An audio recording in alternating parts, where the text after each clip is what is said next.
The people who speak at Architecture Uncensored don't leave their professionalism behind, but they do add a level of sincerity and honesty to the conversation that is extraordinarily valuable to younger people who are just kind of coming into their own as architects, as emerging architects, hopefully later leaders in the profession, who have a lot to learn from people who are going to speak honestly about their own experiences. The session that I spoke for was licensure upon graduation, and part of the reason that I feel like I was chosen to speak for this session was because of my relationship with Academy, with the accreditation process. So I attended the licensure upon graduation topic because it's a very heated debate, especially for myself, a recent graduate.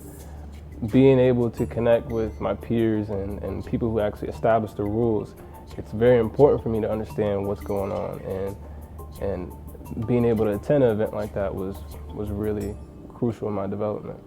When I had agreed to speak for the licensure upon graduation session, I was expecting that everyone's going to be kind of up in arms about, how are these new programs, how are these new students graduating with a degree and they're going to be licensed, and it's not fair. It's not fair because it wasn't available for me.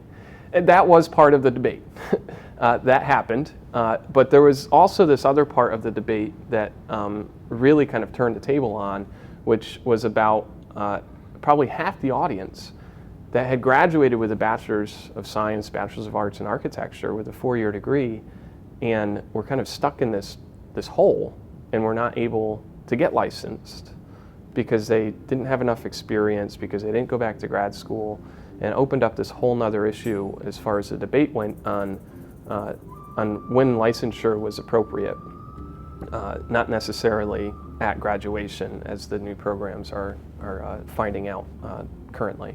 Attending the licensure upon graduation debate, it did clear up kind of some misconceptions.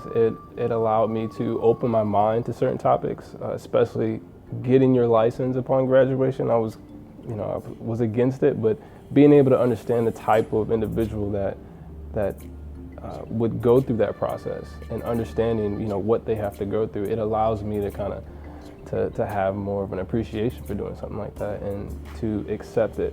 So it was very, very it was a big driving force for me accepting something like that. The importance of Architecture Uncensored is that it gives you exposure, especially for an emerging architect to be in a city like this and be able to connect with a lot of different people.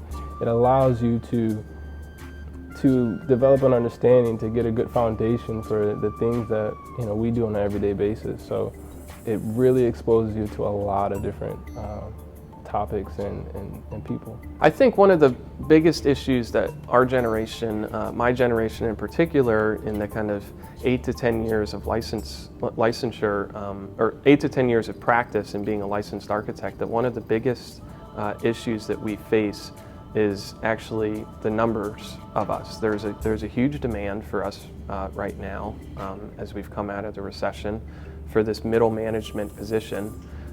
With our experience level and knowledge, but there's simply not enough of us because so many of us have left the practice to actually pay off our student loans.